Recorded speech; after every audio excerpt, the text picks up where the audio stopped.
12 pages, 12 signatures, 12 chains forged to bind a nation's tongue. Yet in New York, under the cold lights of marble and glass, Captain Ibrahim Traore folded those pages, slid them into his pocket, and chose silence over submission. What the United Nations expected was a ritual of apology. What they received was a rupture, a voice rising where centuries of silence had been enforced. This was no ordinary speech. It was a gamble with history. To obey meant aid, comfort, temporary reprieve. To resist meant risk, sanction, perhaps ruin. And yet, before the watching world, a young captain turned his back on paper written elsewhere and chose to speak in his own name. In that moment, Burkina Faso became more than a landlocked state. It became the stage where sovereignty wrestled against domination. Stay with us. This is more than a headline. It is a question of dignity that echoes across continents. Subscribe now and walk with us into the heart of this turning point.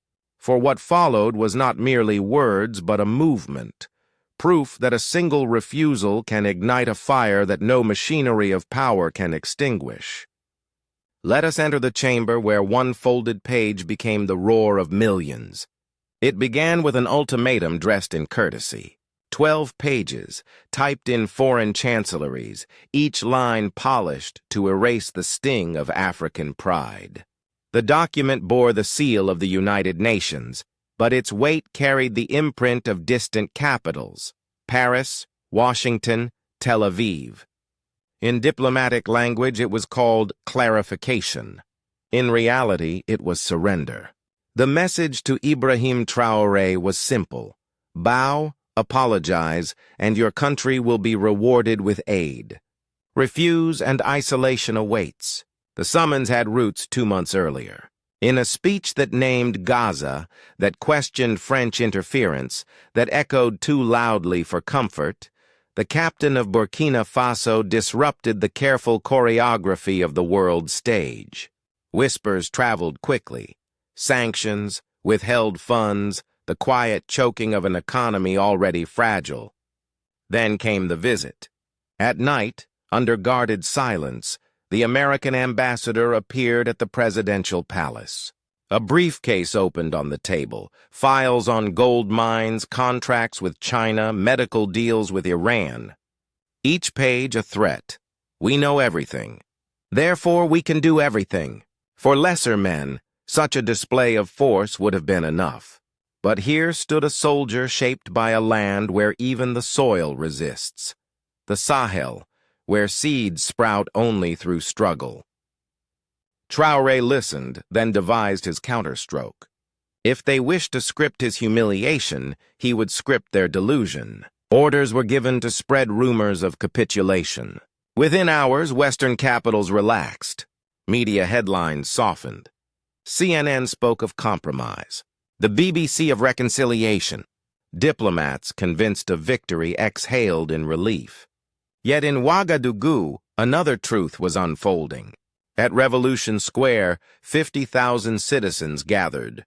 Women weeping with flags in hand, youths singing under the night sky, children perched on shoulders chanting his name. It was not paper they demanded. It was defiance. Their voices rose like seeds cast into the wind, proof that a nation long pressed to its knees had found reason to stand. This was the paradox. 12 pages of contrition drafted in marble offices versus 50,000 voices in a dusty square. One side armed with words designed to smother, the other with songs meant to liberate. The tension was unbearable, as though the entire weight of history pressed upon a single man's shoulders.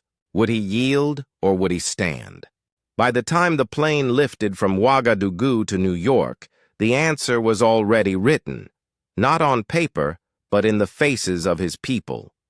They had entrusted him not with compromise, but with courage. And so, beneath the chandeliers of the United Nations, the world waited, expecting submission, yet about to witness an earthquake. The marble chamber fell into silence.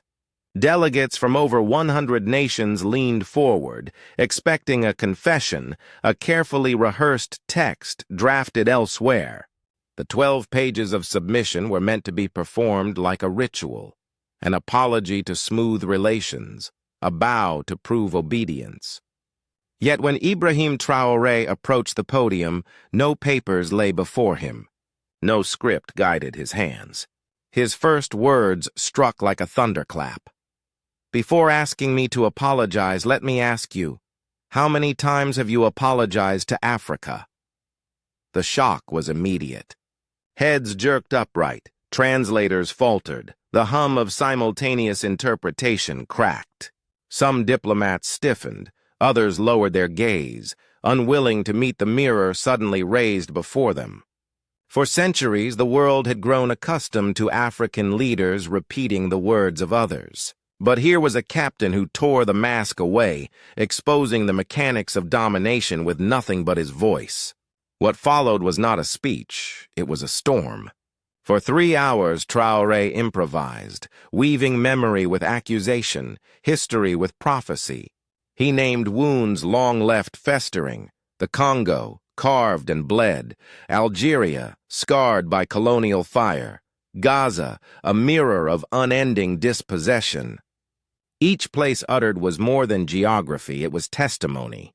In the chamber designed for order, he sowed disorder of truth. The effect rippled instantly. Western media, only days earlier reporting whispers of a softened tone, scrambled. CNN had spoken of conciliation, BBC of compromise. Yet the live broadcast told another tale. The man they expected to bend was standing tall, turning the hearing of an apology into a trial of the powerful. In Ouagadougou, news filtered to Revolution Square, where crowds still lingered, watching giant screens.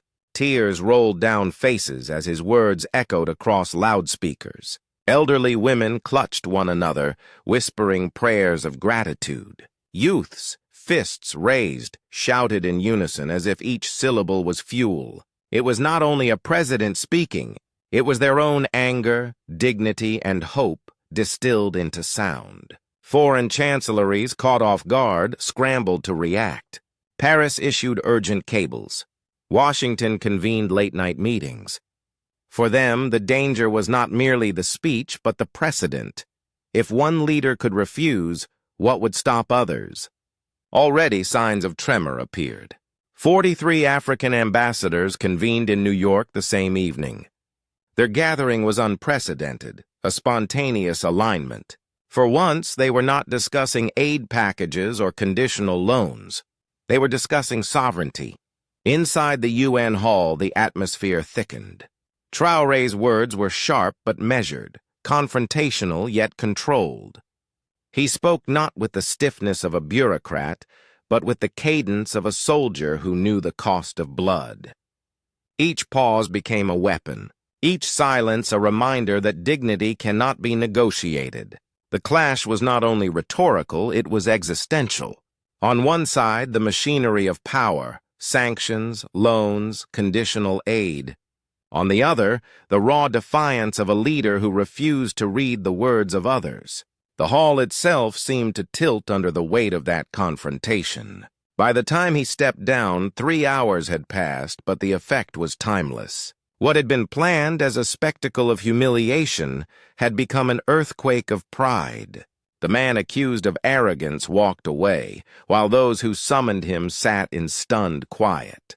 But as the echoes faded in New York, the true battle began, in the homes, the markets, and the streets of Africa itself. The speech did not end at the marble desk of the United Nations. Its resonance traveled like a shockwave, reaching the markets of Ouagadougou, the lecture halls of Nairobi, and the restless streets of Lagos. Within hours, the Burkina Faso capital pulsed with celebration. Men and women poured into Revolution Square, waving flags, dancing in circles, lifting children onto their shoulders. For them, the president had not spoken alone. He had channeled their collective refusal to bow. The symbolism was unmistakable. 50,000 voices had gathered before his departure. Now those voices felt vindicated, their expectations answered with defiance. In cafes and marketplaces, people whispered, "He refused to read their words. He spoke ours instead." Pride surged, stronger than any decree of sanction. Yet pride collided quickly with punishment. Western institutions moved fast. The European Union froze $27 million of development funds. The IMF suspended its debt review, signaling economic pressure ahead. French media painted Traore as reckless, even dictatorial. But these intended wounds carried unintended consequences. Each sanction reinforced the narrative of dignity. Each headline portraying him as a pariah only confirmed to his supporters that he was striking the right chord. Civil society across the continent responded in kind. In Nairobi, students declared a Day of Dignity, transforming their campus into a forum of debate and solidarity. In Lagos, women in the markets boycotted goods tied to Israeli settlements, insisting that dignity could not be traded through commerce. In Accra, artists composed songs, weaving lines from Traore's speech into rhythms of liberation. What might have been isolated gestures merged into a continent-wide chorus. Even beyond Africa, ripples spread. The Caribbean recalled its anti-colonial legacies. Latin American activists cited his words to legitimize struggles against dependency. Aboriginal voices in Australia adopted the phrase "no apology" as a rallying cry. Suddenly, a speech delivered by a single leader in New York had escaped its original frame and become a universal emblem. Inside Burkina Faso, the effects ran deeper than symbolism. The government moved to consolidate support, framing sovereignty not as a slogan but as policy. Plans for agricultural self-sufficiency were amplified, with renewed calls for local production and reduced reliance on strategic imports. To many, this was not only political theater but the opening act of a longer project of independence. Still, challenges loomed. Economic slowdowns threatened daily life. Inflation whispered at the edges of markets. Families worried about shortages if aid were withheld. Critics at home warned that dignity, however noble, could not fill stomachs. Yet the counter-argument was equally fierce. Submission had never guaranteed bread either. For decades, aid had arrived with strings, leaving little but debt. The popular refrain echoed through streets and radio stations alike. Better to endure hardship standing than to kneel with empty hands. Internationally, the dominoes began to fall. Within 48 hours, the African Union facilitated a meeting of 43 ambassadors. The result, the New York Declaration, a commitment that no African nation would accept aid conditioned upon political submission. 12 heads of state swiftly signed, creating not merely a symbolic act but a diplomatic precedent. In one stroke, the lines of dependence were challenged by a continent speaking in concert. This was the paradox of the moment. What was meant to isolate Burkina Faso instead amplified its voice. What was intended as a disciplinary act instead became a rallying cry. The people who were told to wait quietly discovered their defiance could set a precedent. And as the world debated whether Traore was reckless or visionary, the streets of the Sahel already carried the answer. For many observers, this was not a fleeting episode. It was the seed of something larger, a moment when resistance transformed into movement. To them, the scene in Ouagadougou and the echoes abroad marked not only a turning point, but the spark of an African revolution. Yet beyond the chants and the sanctions, the question sharpened. How would the great powers, especially the United States, recalibrate their grip? Almost instantly, the machinery of global politics began to grind. In Washington, urgent cables flew across departments. What was intended as a routine disciplinary exercise had turned into a spectacle of defiance that others might dare to follow. For American strategists, the danger was not simply Traore's refusal, but the precedent it created. If one leader in the Sahel could defy, who else might rise? Europe moved quickly. The European Union froze $27 million in development funds, signaling that economic pressure would be the primary weapon. The IMF joined, halting debt reviews, casting shadows of uncertainty over Burkina Faso's already fragile economy. Paris, long accustomed to dictating the tempo of Francophone Africa, unleashed a media barrage, branding Traoré reckless, even despotic. Yet these gestures, meant to weaken, paradoxically strengthened his narrative. Every sanction appeared as confirmation that sovereignty was costly precisely because it mattered. Meanwhile, other powers read opportunity. Moscow dispatched envoys offering agricultural cooperation and security training.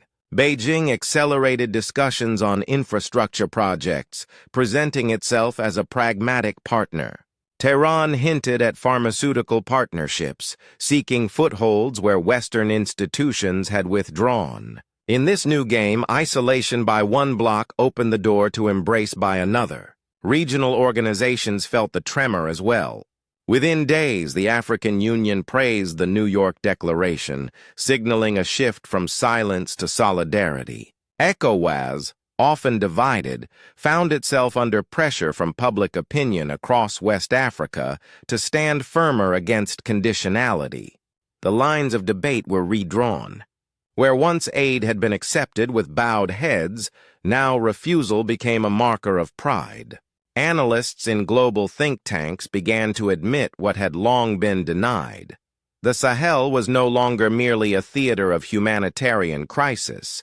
It was becoming a crucible of political innovation. The phrase, the Traoré effect, appeared in policy papers, shorthand for the unsettling possibility that defiance could inspire coordination.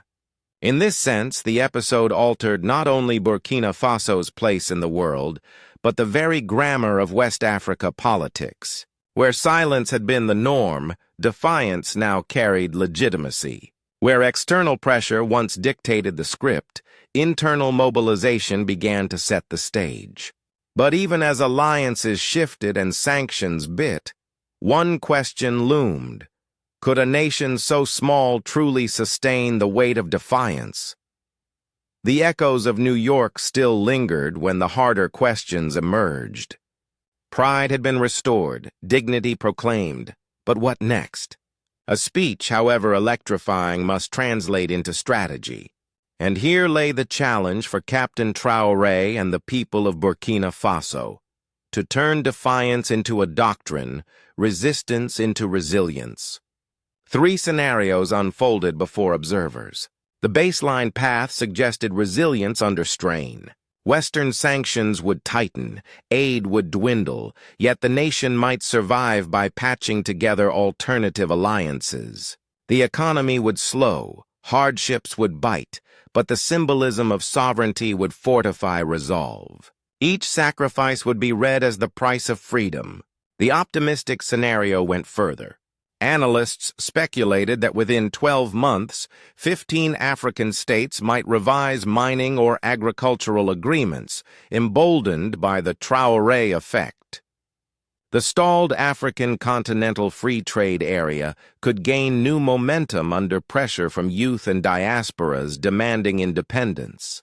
In this vision, Burkina Faso, though small and landlocked, would become a disproportionate pole of influence, a spark lighting a continental fire. Yet the pessimistic scenario warned of peril. Western reprisals could intensify. Deeper sanctions, relentless media campaigns, pressure on neighboring states to sever trade.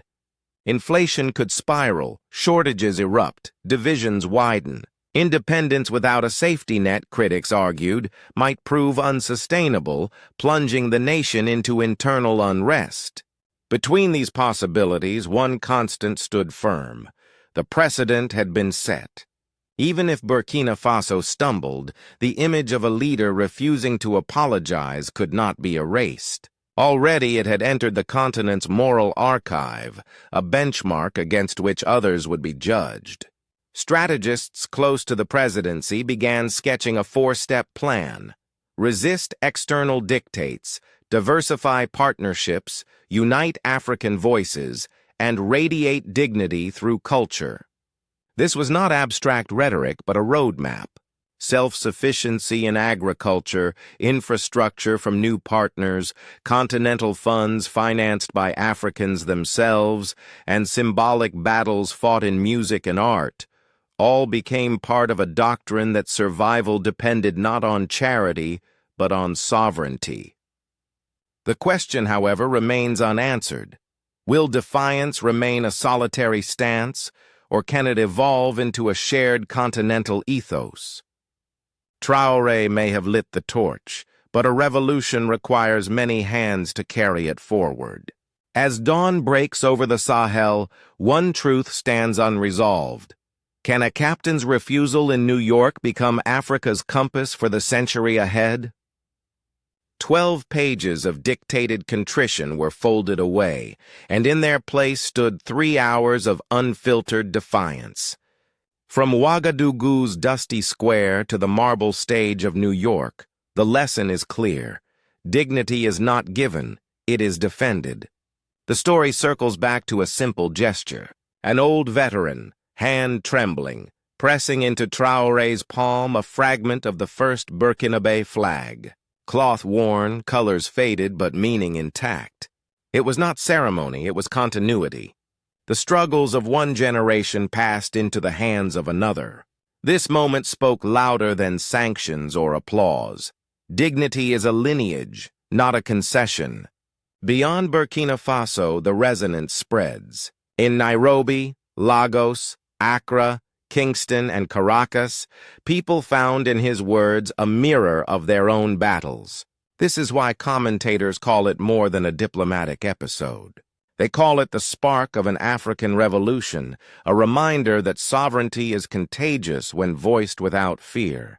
Yet revolution is not only in squares or assemblies. It begins wherever people refuse to live on their knees. It takes root in farms choosing self-sufficiency, in students demanding space to think freely, in artists refusing to be silenced. And from these scattered seeds may grow a forest no machinery can fell. What does this mean for the broader stage of West Africa politics? It means silence is no longer the only option. It means dependency is being challenged not only in policy rooms, but in markets, schools, and songs. And it means that the refusal of one president can become the reference point for millions. So the question returns to us. If a leader of a small, landlocked nation can stand unarmed before the most powerful and say no, what stops us from reclaiming our voices in our own lives? If this story stirs your sense of justice, let your voice be heard. Subscribe, share, and comment with your vision. Because the fire of an African revolution burns brighter when carried together.